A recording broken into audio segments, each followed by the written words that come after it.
여러분 안녕하십니까? 포항 MBC 뉴스입니다. 경북 동해안은 오늘도 쾌청한 가을 날씨가 이어지겠습니다. 낮에는 기온이 20도를 웃돌며 포근하겠습니다. 조주경 기상캐스터입니다. 오늘도 옷차림 신경 쓰셔야겠습니다. 아침 공기가 쌀쌀한데요. 경주의 현재 기온은 4.3도로 어제보다도 더 춥습니다. 하지만 낮에는 기온이 크게 올라서 겉옷이 거추장스럽게 느껴질 수 있겠습니다. 이처럼 낮과 밤의 기온차가 15도 이상 크게 벌어집니다. 감기 걸리지 않도록 조심해 주시기 바랍니다.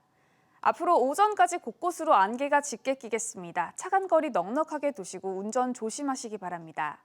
이어서 자세한 오늘 날씨 보겠습니다. 오늘은 맑다가 낮부터 구름 많아지겠습니다. 아침 기온은 4도에서 9도로 어제와 비슷하게 출발하고 있고요. 한낮 기온은 포항과 영덕, 울진이 20도, 경주 21도까지 오르면서 낮 기온도 어제와 비슷하겠습니다. 울릉도와 독도의 하늘도 구름 많겠습니다. 아침 기온 울릉도 13도, 독도 16도로 출발하고 있고요. 한낮에는 울릉도 19도, 독도 18도까지 오르겠습니다. 동해바다의 물결은 0.5에서 최고 1m로 잔잔하게 일겠습니다. 이번 한 주 동안은 별다른 비 소식 없이 완연한 가을 날씨 느끼기 좋겠습니다. 날씨였습니다. 원전에 임시 보관 중인 고준위 사용 후 해결료가 51만 다발로 포화 상태에 놓여 있는데요. 정부가 사용 후 해결료 영구 처분장을 만들지 못하면서 원전 인근 주민들만 고스란히 피해를 겪고 있습니다. 이 때문에 막대한 전기를 사용하는 서울, 경기 등 수도권에 사용 후 해결료 저장 시설을 만들어야 한다는 주장이 제기됐습니다. 김용일 기자가 보도합니다. 월성 원전 안에 만들어 놓은 사용 후 해결료 임시 보관 시설입니다. 땅 위에 노출된 임시 저장고로 인근 주민들은 콘크리트 노후나 손상, 방사능 누출 등의 위험에 항상 불안할 수밖에 없습니다. 전국 원전에서 이렇게 임시 보관 중인 고준위 사용 후 해결료는 모두 51만 다발, 이 가운데 중수로인 월성 원전이 48만 다발로 압도적으로 많지만 정부는 명확한 대책조차 내놓지 않고 있습니다. 재검토위원회가 한 3년 동안 제가 볼 때 허송세가 맞았어요. 중간 저장시설 그리고 연구처분시설에 대한 로드맵이 하나도 없어요. 정작 전기 사용은 수도권에 집중돼 있지만 고준위 사용 후 해결료의 위험은 원전 주변 자치단체들이 수십 년째 떠안고 있습니다. 고준위 방사성 폐기물 보관에 대한 없다는 설명도 보상도 없는 상태로 동경주민들이 끊임없는 고통과 희생을 요구하는 것입니다. 이 때문에 고준위 사용 후 해결료 임시 저장고를 원전이 소재하지 않은 서울 등 수도권과 전국 광역지자체에 분산 배치해야 한다는 주장이 제기됐습니다. 원전이 소재하지 아니한 광역지자체, 서울, 경기 쪽으로도 전국적으로 분산을 설치를 해야 된다. 일방적으로 이제 원전이 있는 지역에서만 그렇게 하는 거는 너무 이쪽 주민들한테 일방적으로 피해를. 또 고준위 방사성 폐기물 관리 특별법이 최근 국회에 발의됐는데 이 특별법은 원전 내 사용 후 해결료 임시 저장고를 영구적인 핵폐기장으로 만드는 악법이라며 즉각 철회하라고 촉구했습니다. 이 법안이 국회에서 통과가 되면 현재 임시로 이렇게 저장하고 있는 맥스트라, 케이스트 같은 이런 원전 내 임시 저장 시설이 영구 처분 시설화가 될 것이 뻔하기 때문에 굉장히 우려스러운 상황입니다. 고준위의 위험한 방사성 물질을 내뿜는 사용 후 핵폐기물은 수만 년 이상 안전하게 보관해야만 합니다. 하지만 매번 정부가 바뀌어도 영구 처분을 위한 밑그림조차 내놓지 못해 원전 인근 자치단체 주민들만 희생양이 되고 있습니다. MBC 뉴스 김형일입니다. 고등학교가 아파트 값을 좌우한다. 대구는 이런 말이 나올 만큼 특정 지역에 특정 고등학교 쏠림 현상이 심해서 위장 전입이 사회 문제가 되고 있죠. 그런데 대구시 교육청이 고등학교 배정을 앞둔 중3 학생을 대상으로 실제 거주지를 조사하는 방식도 말썽입니다. 개인의 민감한 사항까지 구체적으로 조사를 했는데요. 도가 지나친 거 아니냐는 비판이 나오고 있습니다. 권윤수 기자가 취재했습니다. 대구시 교육청은 일반 고등학교의 배정을 위해 현재 각 학교를 통해 중학교 3학년들의 주소지를 조사하고 있습니다. 학생들에게 발송된 거주지 확인 조사 안내문입니다. 위장 전입이 발견되면 배정을 취소할 수 있으니 주민등록 등본에 기재돼 있는 주소를 적어달라고 나와 있습니다. 그런데 교육청이 추가로 요구한 서류가 학생들에게 상처를 주고 있습니다. 교육청이 요구한 사유서엔 부모 1인 사망, 부모 모두 사망, 행방불명, 이혼 등일 경우 표시하도록 했습니다. 직장 때문에 부모와 떨어졌다면 재직증명서나 사업자 등록증 사본까지 내라고 되어 있습니다. 예민한 부분이라 교사들도 개인사를 잘 묻지 못하고 있는데 정도가 지나치다는 비판이 나옵니다. 예민한 학생들, 특히나 청소년기의 학생들은 되게 자기 정체성에 대해서 예민하고 이런데 상처가 돼요, 사실은. 숨기고 싶은 것도 많을 수도 있고 또 자존심 센 아들도 많은데. 위장 전입이 심한 특정 지역뿐만 아니라 대구 모든 지역에서 조사가 이뤄지고 있습니다. 대구시 교육청은 형평성 때문에 어쩔 수 없으며 문제가 없다는 입장입니다. 법령을 해석을 했을 때 저희들은 부모님과 같이 거주하는 지역을 그 학생이 실제 거주하는 지역이다 이렇게 판단을 하고 사정이 있어서 안 되는 경우에 소주를 받는 케이스라서 대상자가 많지는 않다고 보고 있습니다. 대구시 교육청은 가족관계 증명서 제출을 요구한 지난해보다 오히려 절차를 간소화한 것이라고 해명했습니다. 일선 학교에서는 현장을 무시한 행정이라는 지적이 나옵니다. 위장 전입이 안 심한 지역에서도 필요할까라는 생각을 많이 하고 빈대 잡다가 초과상 가져오는 것 같다는 생각이 많이 들어요. 경북교육청의 경우 거주지 확인서를 받을 때 한부모 가정이든 조부모 가정이든 따로 조사하지 않는다고 밝혔습니다. 취재가 시작되자 대구시 교육청은 사유서를 학생 편으로 받지 말고 반드시 부모를 통해 받으라고 학교에 지시했습니다. MBC 뉴스 권윤수입니다. 국민의힘 대선 후보 결정이 다음 주로 다가온 가운데 대선 판도가 재편되면서 새로운 변수가 되고 있습니다. 김동연 전 경제부총리가 본격 창당에 나섰고 안철수 국민의당 대표도 대선 경쟁에 뛰어들 준비를 하면서 대선 구도가 양강에서 다자 구도로 재편되고 있습니다. 여당의 이재명 후보가 이낙연 전 총리와 함께 원팀 꾸리기에 들어갔고 윤석열 전 총장이 개사과 논란에 휩싸이면서 야권 지지율이 큰 변화를 보이고 있습니다. 한국사회여론연구소가 TBS의 의뢰로 지난 22일과 23일 이틀간 전국 성인 1,005명을 대상으로 조사한 결과 이재명 후보와 윤 전 총장의 가상 대결에서 이 후보 37.5%, 윤 전 총장은 33.6%로 3%포인트 이상 하락했습니다. 홍준표 의원과의 가상 대결에서는 이 후보 36.7%, 홍 의원 34.8%로 홍 의원도 1%포인트 떨어지면서 민심이 제3지대로 흩어진 것으로 분석되고 있습니다.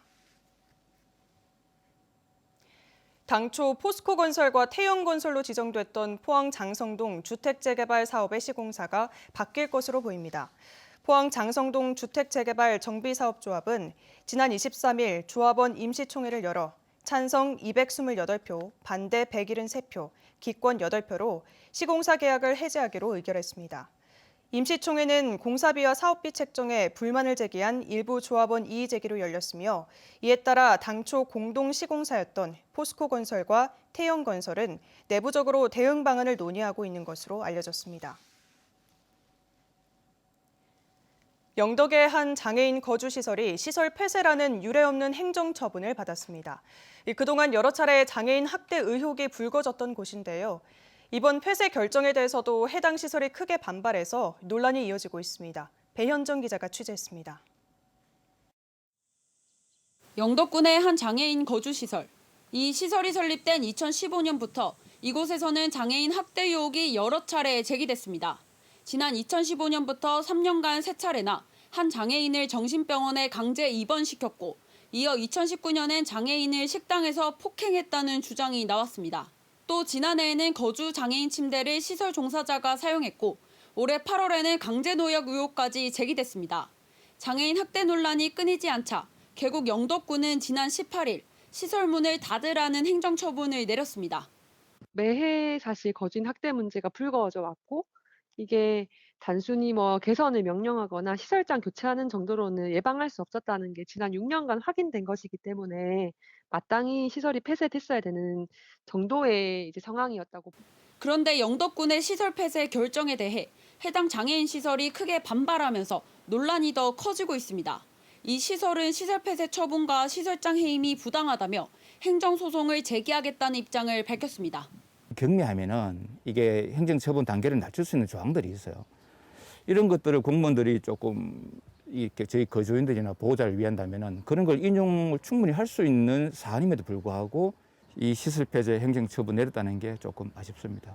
반면 장애인 인권단체는 시설 폐쇄 결정이 내려진 만큼 시설 운영자는 잇따른 학대 논란에 대한 책임을 지고 즉각 물러나야 한다고 주장합니다.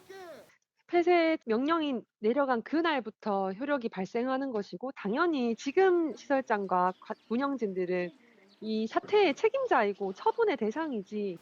이에 대해 영덕군은 폐쇄 처분에는 문제가 없다며 시설 폐쇄 절차에 따라 임시시설장 임명을 진행하고 있다고 밝혔습니다.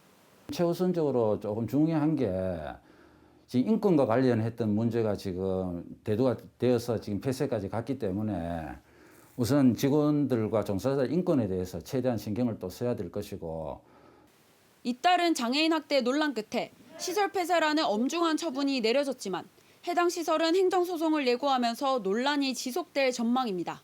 MBC 뉴스 배현정입니다. 어제는 독도의 날이었습니다. 국가기념일이 아니라 독도가 속한 경상북도가 2005년부터 조례로 정해서 매년 기념하고 있는데요. 독도의 영토 주권을 확고히 하려면 지자체에서만 독도의 날을 기념하는 게 아니라 국가기념일로 지정해야 한다는 목소리가 계속 나오고 있습니다. 김서연 기자입니다.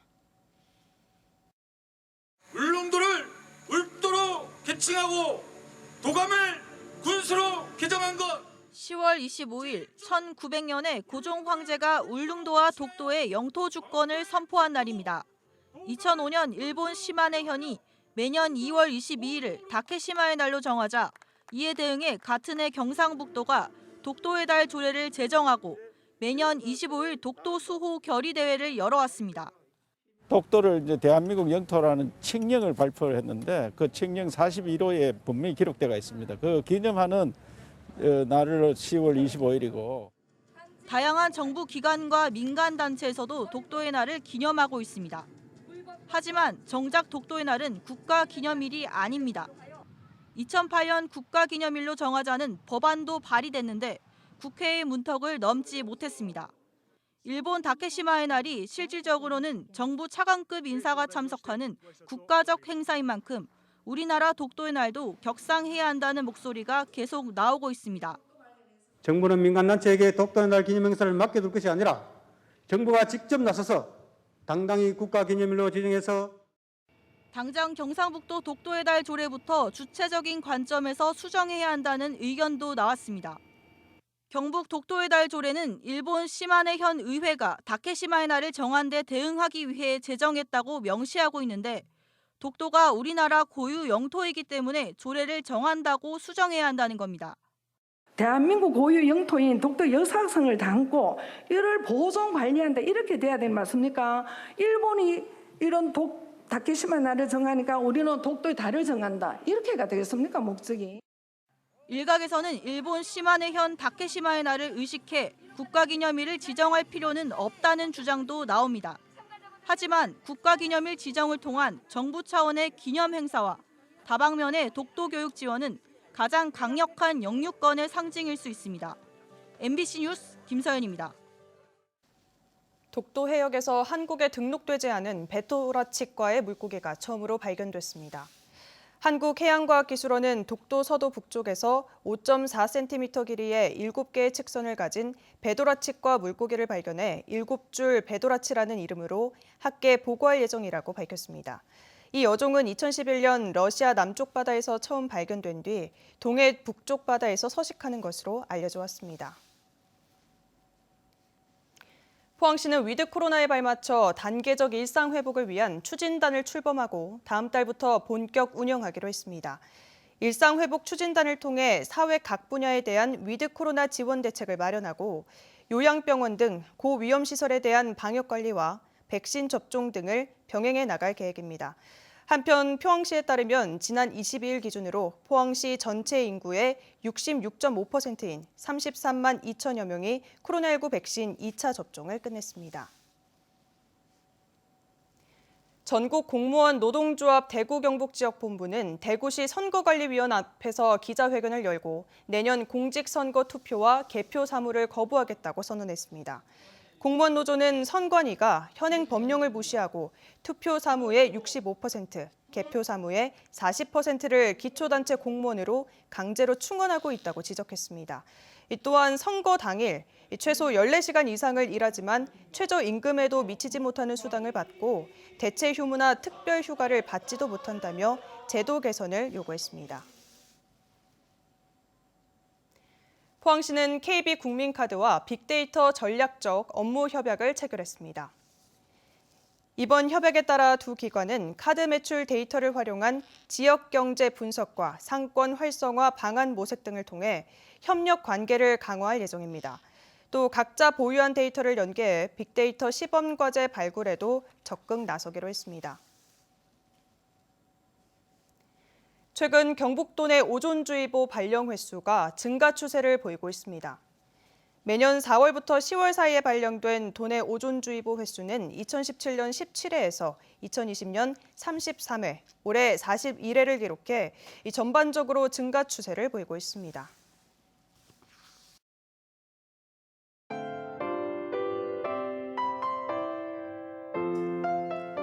오늘도 옷차림 신경 쓰셔야겠습니다. 아침 공기가 쌀쌀한데요.